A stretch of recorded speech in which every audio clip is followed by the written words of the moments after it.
Ladies and gentlemen, may I please have your attention? Please have your tickets in hand before you board the plane. Thank you.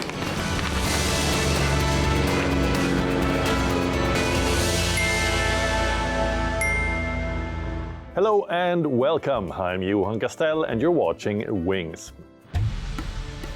On the show today we feature must-try Holi delicacies as the Festival of Colors is here. We also cover the Culinary Arts India event in New Delhi and how food trends change in Europe, from Moscow to London. Let's begin. Holi is a festival celebrated with vibrant colors, lively music and, of course, an array of mouth-watering delicacies. These traditional treats are more than just food. They embody the spirit of togetherness that defines the Festival of Colors. WION's correspondent Nikita Singh takes you on a journey through some of these beloved Holi delights.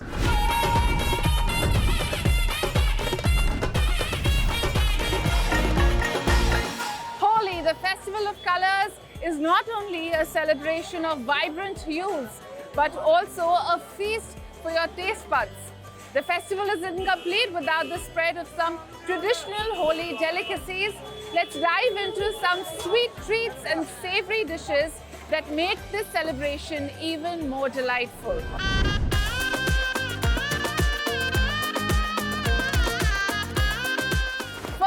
On our list is Gujia, the traditional quintessential Holi delicacy found in almost every Indian household during Holi. Also, markets are buzzing with the varieties of Gujia available. Starting with, you have, I'm tasting 3 different kinds of Gujiyas. Starting with Kesar Gujia, one's dry fruit Gujia, and one is your normal Gujia without all the sweetness. This one looks interesting. It's slightly yellow in color and looks extremely flavorful, and you can see the sweetness chashni, which is made of sugar syrup dripping from the Gujia. Can't wait to dig in.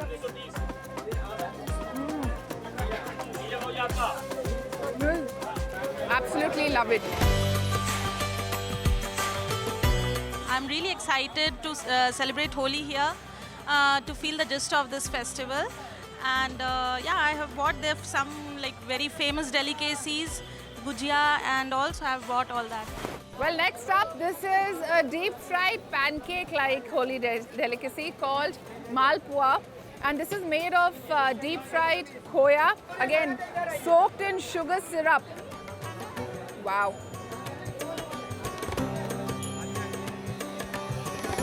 Delicacies, if you say in sweets, it is gulab jamun, and for Holi we make especially gunjiyas. The gunjiyas we prepare for 4 or 5 varieties. One is kesar gunjiya, one is dry fruit gunjiya, and one is gunjiya without chashni. And for Holi, it is a festival of, you can say, brotherhood, and for colors, it is good for human being to interact with each other. So for that we just prepare sweets so that they can enjoy more for that. Now, for those craving something savoury this Holi, the namak para is the perfect Holi delicacy. Now, these are made of wheat flour and are fried in desi ghee with a pinch of salt and some cumin seeds. Makes for a real treat of a savoury snack. Every time the festival of Holi is there, we go back to our childhood days. Those are our fondest memories of Holi, and we feel so connected to our roots, especially at the time of festivals.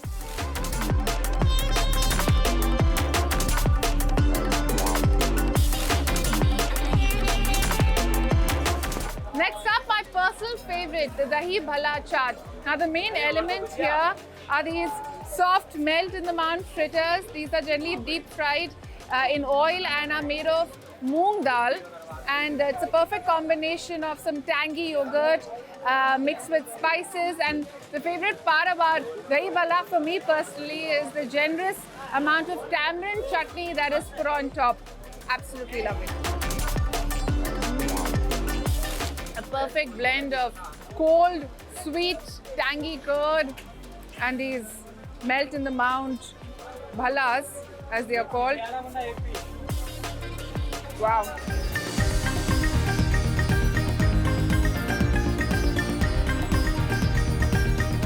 Since childhood, it is a tradition to make gujia on a Holi.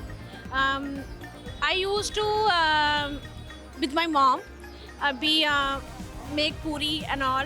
And mommy bought stuffing the koya, you know. And it's a childhood memory are attached.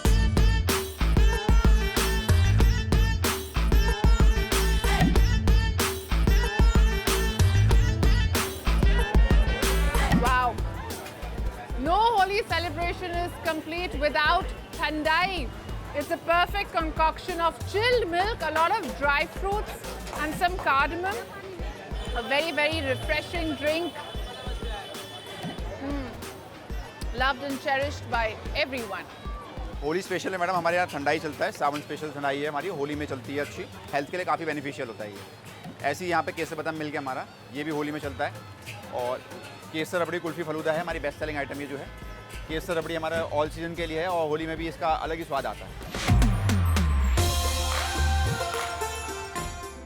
Next up, we visit the Culinary Art India event, held alongside the International Food and Hospitality Fair AHAR, one of the largest fairs in the country. This massive expo takes up all the space at Pragati Maidan in central New Delhi.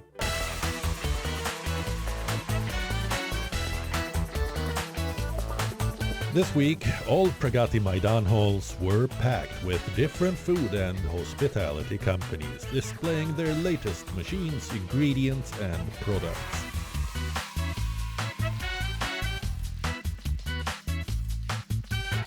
Exhibitors from across the country and international companies were present at the expo. But I'm interested in a specific part of this massive fair, where chefs compete in culinary arts. So I'm here at the 17th edition of the annual Culinary Art India event. There are around 600 chefs here that are competing, along with master classes by executive chefs. So let's take a look inside and see if there are any free samples. Hello, what do you have here? Many stalls are regular displays of their various product offerings. But there are some I find particularly interesting, namely the ones focused on niche health products. Peanut butter powder. Have you ever heard of powdered peanut butter, which claims to be a low-calorie option? Green tea, yeah, sure. Or how about green tea in concentrated liquid form? Tastes like green tea. Some unique products are on display here by innovative startups I've never heard of or seen before. The exhibitors are more than willing to give you a sample to taste, and even gift bags with their products. They gave me a whole goodie bag full of stuff, those guys. Look at this. A whole bag full of goodies. There are many stalls here and endless flavors to sample. This event is a prestigious showcase of India's culinary talent. It serves as great inspiration for the next generation of chefs who participate in the competitions. But I'm curious about what the organizers say about the event. Let's find out. Indian Culinary Forum, the Association of Professional Chefs, we were established in 1987. And currently we have 2,500 plus members, plus a lot of our sponsors are also our corporate members. A lot of institutes pan-India have joined, and we have entries coming in for competitions as far as from Chennai, Kerala. Competition is a very different game altogether than normal hotel or restaurant kitchen life. It gives you an opportunity to learn few things which you realize over a period of time. For example, time management. Then also it gives them an opportunity to benchmark their skills against their competitors, this thing, and a great networking platform. We just saw the master class when they were cooking Australian lamb. What do we have on the plate here? It looks a bit like a curry and it's a yellow curry meatballs, and they have made some quinoa. So why don't you this try? is quinoa as well. Yeah, I'm definitely going to start with this meatball. You know, I'm Swedish, so meatballs, it's close to my heart. Wow. Oh, that's so good. It's very soft. I just, when the chef was preparing, I just had a chance to have a bite of this. Really, very nice, the lamb. And it's like with the quinoa compote as well. Yeah. Quinoa mix, interesting.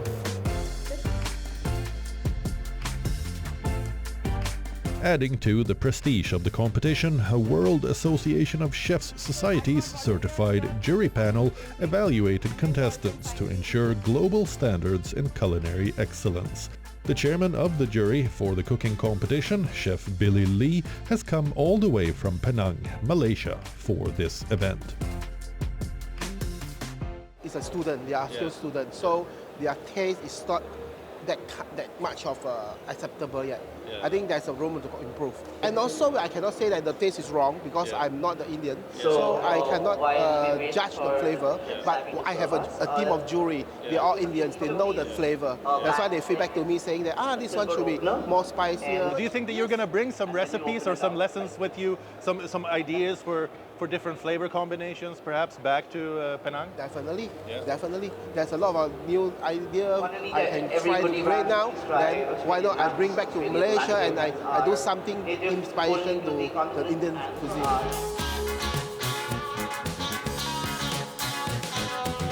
The topic for one day of the event was fruit and vegetable carving, with dozens of culinary arts students working hard to make a striking presentation of their craft. These 11 students are from Chennai, and 2 lecturers have also come along. So we found a fruit and vegetable carving section here where students have been diligently at work for hours carving up these very detailed carvings. Some of them are so impressive, it's almost like a fractal pattern. Once they've finished with one fruit, they carry on with the next one and they set it all up on this little presentation where there's a collection of different fruits, and they have like a theme for the whole presentation. This one is called Autumn Harvest. The one in the back is called Golden Grove. There was one with an underwater theme with fish and everything there. It was quite cool. So it's very interesting to see their creativity. It is quite a wide variance of the different designs they're going for. Super detailed and really impressive. The ongoing master class with Chef Anirudh making protein-rich rotis and halva using pea protein from the United States kept the students engaged. This event really showcases India's emerging culinary talent and is a blend of tradition and innovation. Are you dreaming of a career in gastronomy? For many who venture into the field, getting trained in France is a critical step towards mastery. In our next story, we look at a school in Paris that trains chefs in sustainable cooking.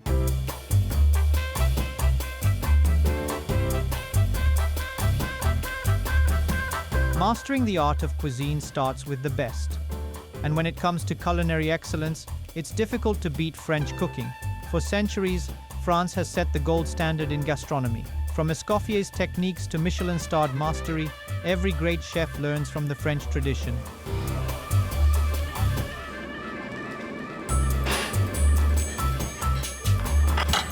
Precision, passion, perfection.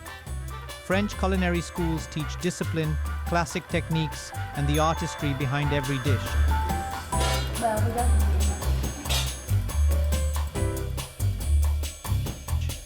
It's not just about recipes, it's about philosophy.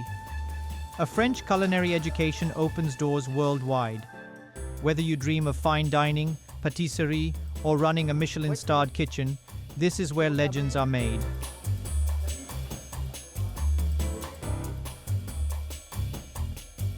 In Pantin, near Paris, a cooking school trains students in low-carbon cuisine, focusing on fermentation, waste reduction, and recycling. The course prioritizes sustainability and emphasizes vegetarian menus to address modern culinary challenges. The courses that we are going to offer here, from CAP to BTS, will integrate the idea of sustainability as much as possible. This means reusing products, making compost, and minimizing energy costs. For example, here, when it comes to cleaning, We have them fill up the washing up liquid rings and count them to ask the young people to avoid wasting water because they run water a lot. They don't realize that there isn't any on the other side of the earth. L'autre côté de la terre, il y en a pas.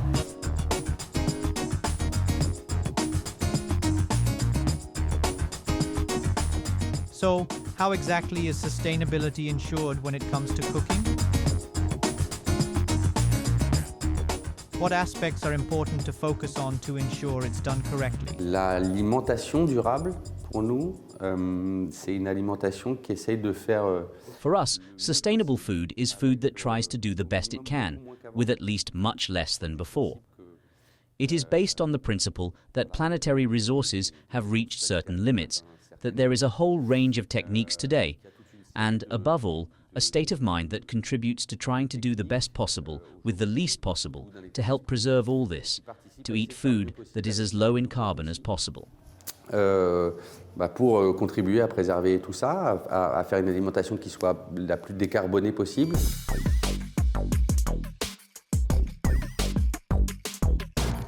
For the many vegetarians in India, it is good news that cooking schools in France now focus more on vegetarian dishes. It will undoubtedly lead to more vegetarian options worldwide and help save the environment. A new trend is emerging around the world for those who like to socialize without drinking alcohol and staying up all night. Early birds now flock to raves in coffee houses. Let's take a look at one such event in Moscow.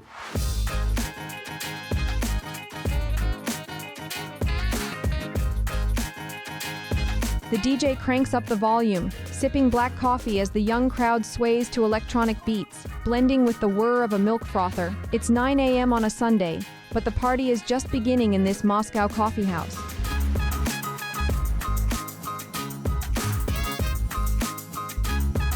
Coffee raves, early morning alternatives to late-night clubbing, fueled by cappuccinos instead of cocktails, are sweeping across Russia after gaining popularity in Amsterdam, London, and New York. The idea is that we love electronic music, but we don't like hanging out in clubs, and we do not like the atmosphere that usually gathers around them. And I would like to make a breakthrough in this area and give to people an idea that you can listen to great music, gather without alcohol, without drugs, and so on, just in a more familiar atmosphere for us, with coffee, delicious food, and friends.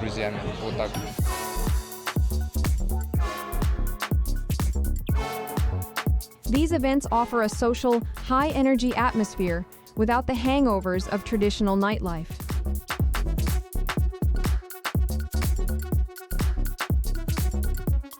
Some enjoy the ease of socializing without alcohol, while others aim to recreate the excitement of big nights out. I am keen on such events because I am not a night party animal at all.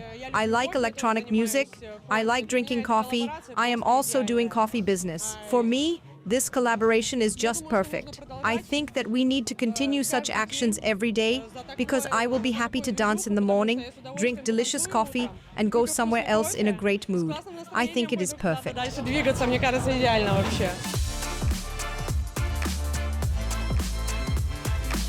Though the crowd leans young, attendees of all ages, some with kids in tow, clutch their coffee mugs and join the fun. Over to the UK now, where passionate Londoners seek special protected status for a classic dish of meat pie and mashed potatoes. Take a look. 1 and 1, please, love. A regular calls out, leaning on the counter at G. Kelly's Pie and Mash Shop in London's East End. Within seconds, a steaming meat pie arrives paired with a single scoop of mash, all smothered in parsley sauce, known as liquor. This classic Cockney dish has been a London staple since Victorian times, though for years it was dismissed as humble fare. Now, a growing campaign is pushing to secure protected status, arguing that pie and mash deserve the same official recognition as Parmesan cheese or champagne. In October, British ministers backed a motion to give pie and mash special protected status, just like Scottish salmon and Welsh lamb, and now campaigners hope to land the label this year. I want to see it preserved. I want to see it celebrated more than anything else, because I think it's an important part of the culture that once these places go, they don't return. So let's celebrate them. Let's give them the protected status they deserve. It's an important part of our culinary heritage.